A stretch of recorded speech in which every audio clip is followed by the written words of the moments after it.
kind of blow up this roster while Patrick is rehabbing and getting himself back together again? Or is this more little tweaks and turns here and there? No, is this a teardown in KC? There's some major improvements that need to happen here. First and foremost, they've got to get Patrick someone who can turn around to as a bell cow back, who can get him 4 and 5 and rip ball 15, 20, 30-yard runs on a regular basis. And Brett Veach knows this. He knows he has some time to go to work this offseason. At wide receiver, he's got to get himself a true number one, a true X. As Devontae Adams told me one time, a guy who, when you know they're going to him, he can still make the play anyway. They got to get that. And they got to get Chris Jones some help. They got to get a guy who can win one-on-one on a consistent basis, a guy who is a true game closer. So let me ask you this. In Field Yates' most recent mock draft, he gave them Jeremiah Love, the outstanding running back from Notre Dame. That was done before the injury to Patrick Mahomes. My feeling is after that, there's so many, I get it. If you got Patrick and you're trying to load up and make another run, then that makes sense to me. Now that you've lost Patrick and you're probably going to spend a year rebuilding the roster anyway, are we starting with a running back? Yeah, I still don't think that's a terrible idea. Their offensive line was very injured. It's not that their offensive line is bad. I think a healthy version of that O-line is very good. So we're counting on them getting that group getting itself back. Yeah, I think obviously you make more additions in that situation also, but I think it's either Jeremiah Love, a running back like that, or it's an X. If you're looking at the offensive side of the ball, it depends who's available. If there's a pass rusher that you think can change the game, then you go there. But I don't think it's crazy to go up and running back. Running backs are something that you want when you think you're close. And I think that as long as Mahomes is there, they're close. I would add, everyone's assuming that Travis Kelce is done. He has not indicated that at all. They in that building have not been given any indication of that. And the fact that, hey, well, Kelce's done and Chris Jones is done, slow down on that. They still think they're a really good team in that building, and there might be left in the tank some stuff. Yeah, as far as the running back is concerned, look, during my time with Andy in Philadelphia, Andy's always had a good running back. Absolutely. Whether it was gives him the ball. But he's always had a good running back. Whether it was, whether it was Westbrook or whether it was Shady McCoy, he always had dudes. Deuce Staley, he always had guys. They haven't had one in Kansas City. They need to get one. All right, let's go to the Cowboys. What is the Cowboys? Their season is now over as far as playoff are concerned. What is their number one offseason priority? They got to get coverage defenders in the back end. They have got to get people on the corner or at safety that can turn the football over and defend one-on-one in the deep part of the field, whether that be between the numbers or outside. They just don't have it. Look, they've shown that they have addressed the first two levels of this defense. That's right. That you can't bully them around anymore, and they have enough speed and playmaking ability at linebacker to be able to defend the middle of the field. But the secondary is a problem, a big problem, and they've got to address it. Jeff, how close are they? Listen, they got a great foundation. I said this yesterday. I think they have all the pieces and parts. Once you start taking care of your offensive line, young offensive line that's good young running back, one of the best QBs in the game, two really good wide receivers, like they're stacked up and loaded. And to Lewis's point, the interior portion of their defense, and listen, getting coverage guys on the back end will help them create more pass rush on their front end as well from their edges. So I like where they are. The issue is they're paying Trayvon Diggs $90 million to be defensive back. They're paying DaRon Bland a huge contract to be a defensive back, and their biggest weakness is defensive back. Now, the Diggs situation is one that's being underreported, and there's some real curiosities. There hasn't played since week 6. They're saying it's a concussion. They thought he might be able to go this week. He was on the sidelines in their biggest game of the season. When you're paying Bland and Diggs that money and you're saying, well, we got to go all in at defensive back, you have to hit in the draft, and you got to get some guys at value. The one thing they've done is draft well, historically, and so we'll see if they do it again. And then the last one. This one is, I find it an absolutely fascinating question for Lewis, our burning question. Has Jackson Dart proven to you that he is the franchise quarterback for the New York Giants? I think on the football field, I don't think there's any question. I don't think there's nothing he cannot do that would lead you to believe that this guy is not the answer for you, provided that he goes through the natural maturation process, specifically as it relates to preserving his body and keeping himself out of harm's way and not taking unnecessary hits. And I think that's something that's teachable. That's not something that he's just going to be afflicted with for the rest of his career and just going to be hard-headed and put himself in harm's way. But this guy can operate under center. He can operate from the pocket. He can operate outside the pocket. He can operate a hurry-up type of fast-paced offense. He can do it all. They've got their dude. He just needs to mature, and they need to really get him some help. Okay, so I 100% was in that line of thinking. And then our colleague, Chris Big Dog Canty, as we call him, on Unsportsmanlike on ESPN Radio, brought up something that I have to confess I hadn't been thinking about at all, which is to say that if you're 100% in on Jackson Dart, there's more of a gamble of that than you might think. If you stay with Jackson Dart, you better be right. Because what Fernando Mendoza has done, if you decide you're going to pass up on him in lieu of Jackson Dart, you better be right about Jackson Dart. And I get it.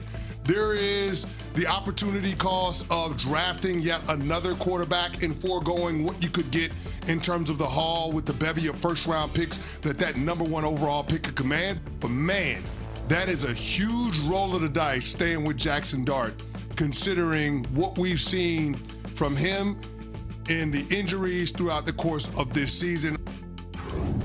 Actually, a very interesting thought, one I hadn't considered. If the season ended right now, the Giants would have the first pick. They're going to play the Raiders in Week 17 in what is the Super Bowl for draft people. That's going to. But the point is, the first pick in the draft is an asset. Yeah. Jackson Dart is an asset. The question is it a certainty in your mind that they trade that top pick to someone who wants a quarterback, or do they consider, as Chris is suggesting, taking one? Chris is a master takesman. Yeah. I appreciate the value of that take. It's Big dog. It's well constructed. Yeah. However, it's so hard to find a quarterback to show what Jackson Dart has shown this year. And if you think back through all the drafts, how many quarterbacks go in the top of the first round and turn out to not work out? Most of them. Right. You have one who has shown that he can do the things you need to do to be successful in the NFL. I get it. All quarterbacks have flaws. His flaw right now is you want to tell him to yield a little bit. And it's a lot easier to do that than to find a quarterback that's able to make the throws that he's able to make the runs that he's able to make. Of course, he needs to improve and mature, I think is the word that Lewis meant. That's right. But I am not going back in the draft. It's so hard to find one of these. Just get him one of them Guardian caps and we tell him to slide.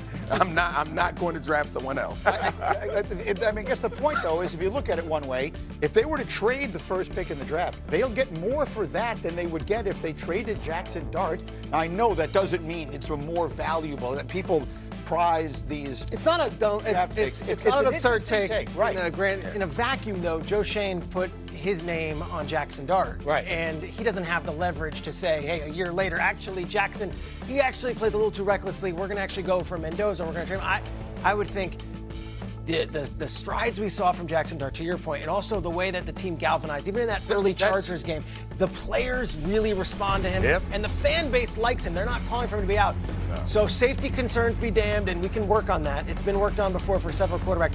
Joe Schoen himself, if he is the GM still, he can't take a quarterback in back-to-back years. Okay, let me ask you this. Okay, the injury concerns notwithstanding, which I understand they're a big concern. His style of play is a big concern. People got up in arms when he had the press conference where he said, I'm not changing the way I play. This ain't soccer. Everyone was like, boom, cut him, put him on the bench. He doesn't Okay, so is it a big risk? Okay, you better be right if you pass on Fernando Mendoza.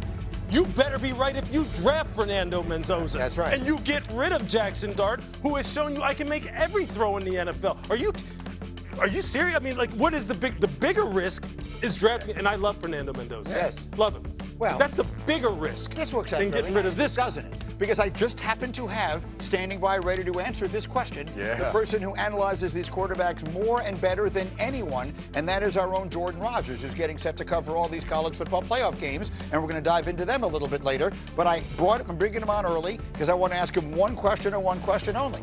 Jordan Rogers, in your opinion, is Fernando Mendoza a good enough prospect to consider moving on from Jackson Dart for? No, I don't think he is. And I love Fernando Mendoza. I agree with what Lewis said. I agree with what Peter said. The problem is Jackson Dart is a force multiplier because of his ability with his legs. He can change the way you have to play defense. He can change the way he makes plays outside the pocket, those off-schedule plays. Fernando Mendoza can beat you from the pocket. He is so good, intellectual, accurate downfield, but it is so hard as a rookie to win in the NFL from the pocket without the ability to really hurt you with his legs. And I think that's the downside of his game. He can make a few plays outside the pocket, but he's not going to hurt you with his legs like Jackson was able to do this year in the NFL, was able to do in college. If Jackson was coming out right now, he'd be the #1 quarterback. I think Fernando was the Heisman by default a little bit. It was not a great year for the Heisman quarterback. I think he's the #1 pick right now by default because all those guys we thought were going to be there fell off really hard. So I love Jackson. He did it without Malik Neighbors and Cam Scatterbo for most of the time as well. He's a dude you got to build around because he could be the next Josh Allen. All right,